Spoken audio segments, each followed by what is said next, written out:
Dudes and dudettes, how are you guys? This is Chazzy, and today I'm going to be talking about something that I have never ever really gotten very into on this channel. I have mentioned it a few times here and there, but never really got into detail about it, and I have actually been talking about this recently during my tirade of basketball related videos and whatnot. I have made a few mentions and references to this time in my earlier youth when I was a martial artist.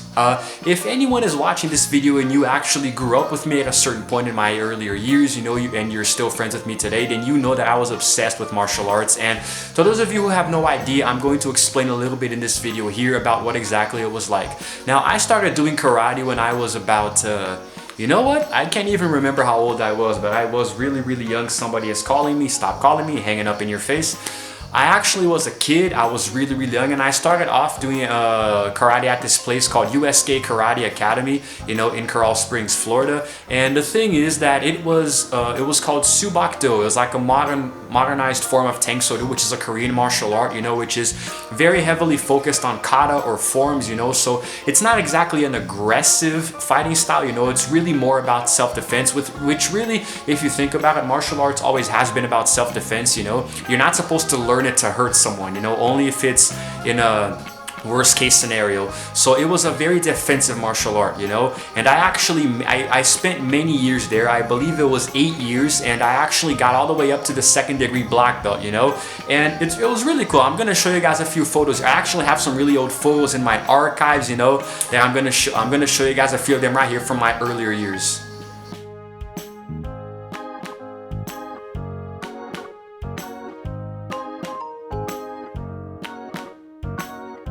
So as you can see, I was a pretty ugly kid. I was a little pipsqueak. I had really long teeth and stuff, and it was really nice. It was a way for me to get some exercise in, to do something different, so I wouldn't stay home all day playing video games. Now, of course, when I was younger, I didn't really enjoy it too much. My parents kind of made me go. I don't really know why we ever started, it just kind of did. And then, as time went by, I did start to like it a lot, and Subak-do is a very, later on I actually researched it myself, and I found out that it came from the hills of North and South Korea, which one specifically I forgot, but it did come from Korea. And you guys know that, Asia is the best when it comes to martial arts, and especially China, where Kung Fu comes from, and then Korea, where other arts come from as well, Japan is also good, pretty much all Asians are good at martial arts. That's a stereotype, but hey, it's a positive one, right?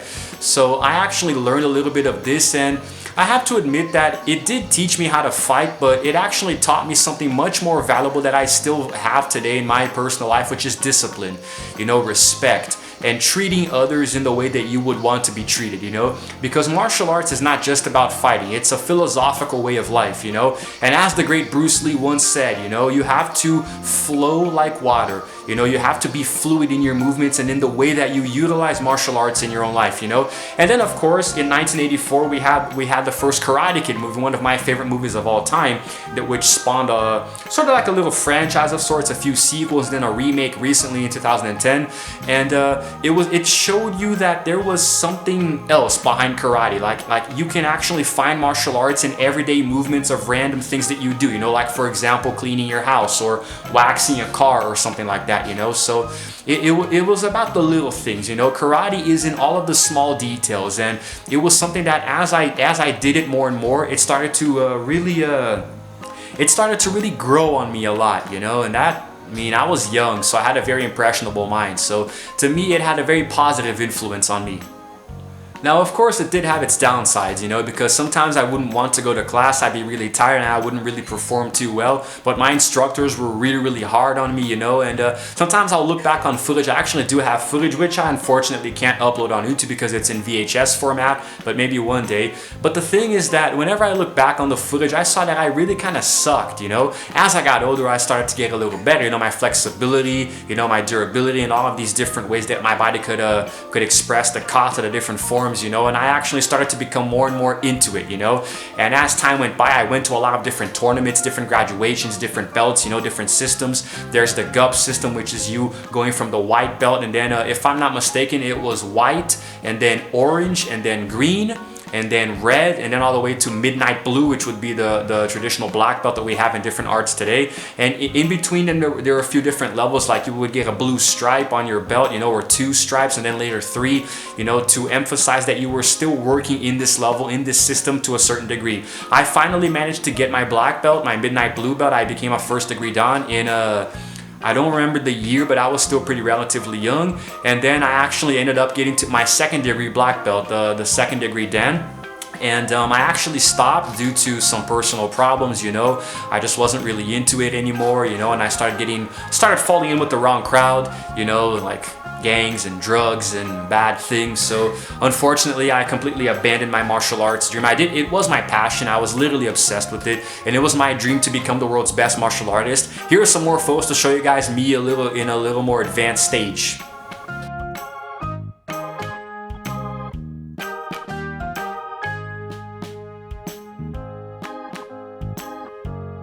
So I actually did start to have a lot of fun with it, you know, towards a certain age, but then I also started taking it more seriously. But because I was so in love with it, not just what I was doing, but martial arts as a whole, I wanted to expand more and more. I wanted to do more and more different arts so I could learn more and more. So eventually I branched out, you know, into capoeira, which is a Brazilian dance fighting style.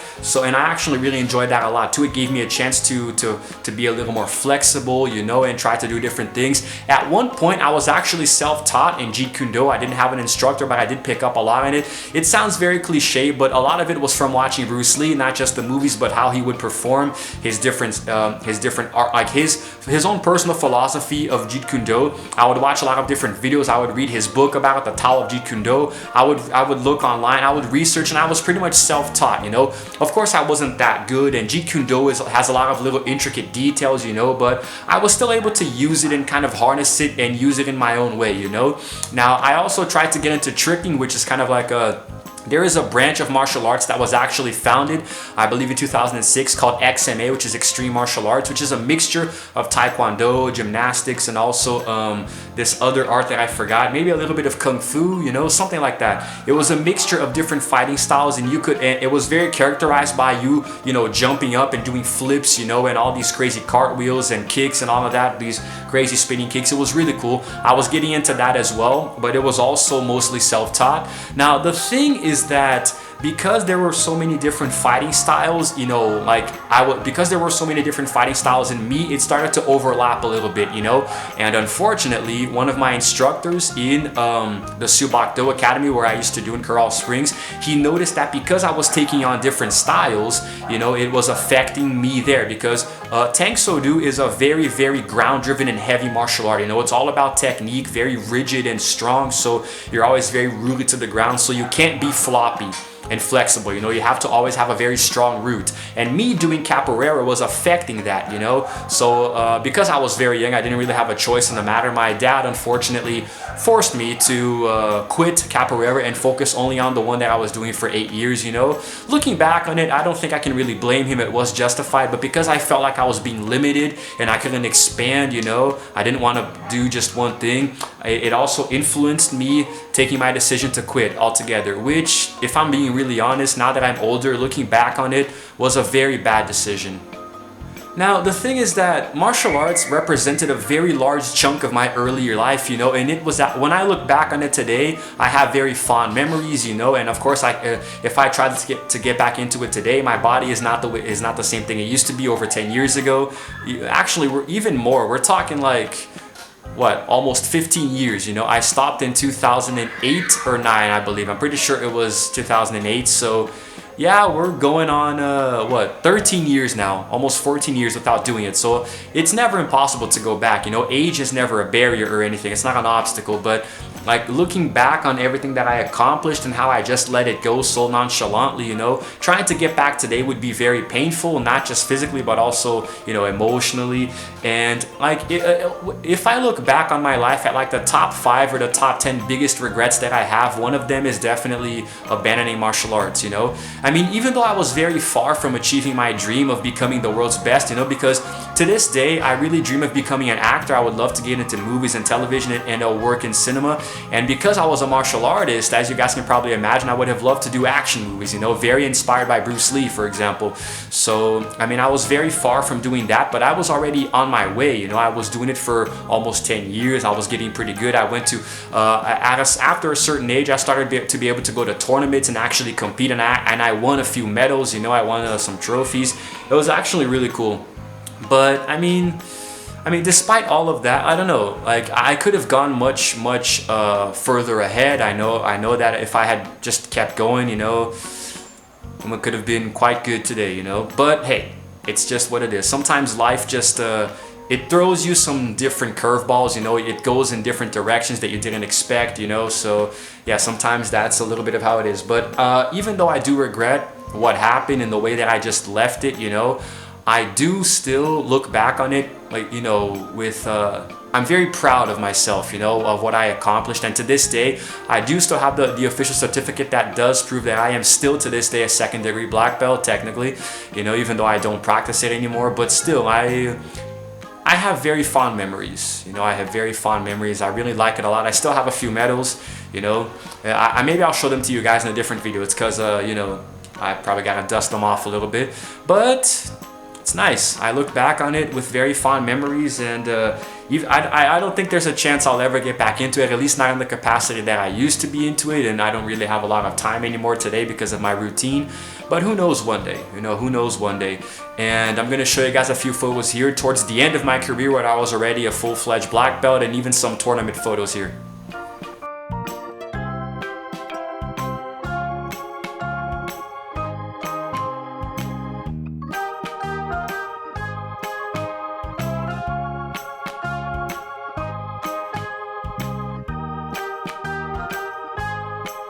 There was a time where I flirted with the idea of becoming an instructor. I really wanted to get a job at the place where I was already there as a student, you know.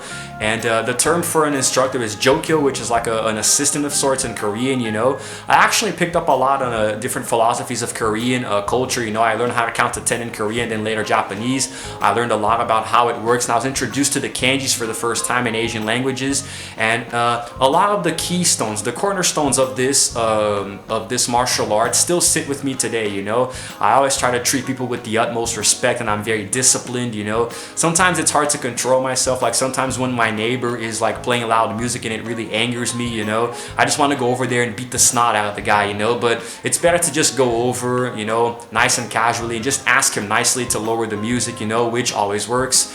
And, you know, it's much better to do it like this, because violence is never the answer, guys. I know it's like one of the most cliche sayings in like human history, but it really is never the answer.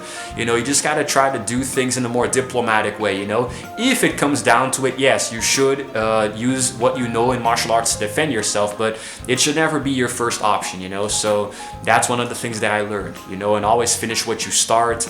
You know, there are so many things that you like. Dedicate yourself fully to every little task you do, especially within the realm of martial arts, you know. And I created a lot of memories in that dojo, that studio, and I made a lot of friends, you know, people who I still remember today. Funny enough, I was recently looking through Facebook and looking through and finding people who I used to train with, you know, old friends and instructors and all of that, you know. Some are still active, some aren't. And it sent me down this rabbit hole where I found one person, and on their Facebook I found somebody else, you know, and then two other people, and then one other person, you know. Then I actually found the Karate Academy itself, the dojo where I trained at, you know, up until 2008. It looks so different today. Now they have a different location, you know. It's crazy, you know, because if I were still living in the United States and I hadn't made a decision to stop martial arts, I would definitely have still been there today and followed all of these, you know, changes. You know, there was a buddy of mine, we actually used to play video games together, you know, and he's actually a very certified instructor today, you know. The guy's been, he's gotten really, he's evolved a lot, you know. And I'm very proud of people who I haven't added anyone. I don't think a lot of people still remember me, but, you know, hey, maybe this video might even reach a person or two, but I would prefer not to reconnect with anyone, you know, because for one thing, I don't think a lot of people are going to remember me. It's going to be very awkward, and it's going to open up some old wounds. Like the regret from the past is going to gush out of me, you know. So yeah, but I just wanted to share this with you guys, you know, that I used to be really into martial arts as a whole. And in case you guys don't know this about me, you know, it's nice. I might do a video someday when I have some more resources, maybe do a video trying to do some old kicks, you know, from back in the day, see if I could if I'm still that flexible, you know, who knows, something of the sort. But that's it, guys, you know. I really miss my past as a martial artist, and probably the first thing in my life that I worked really hard towards, my very first dream of becoming a professional martial artist, you know. That unfortunately will never happen. I'm pretty sure it's too late to follow that dream again, given everything that's happened. But I might get back into it in the future just for fun, you know. But that's it. And the next time I'm in the US, I will definitely, you know, drop by the studio, see how it is, see if I'll run into some old friends. But that's it, guys. This is Chazzy, signing out for now. Thank you for coming down this memory lane with me, and I'll see you guys in the next video.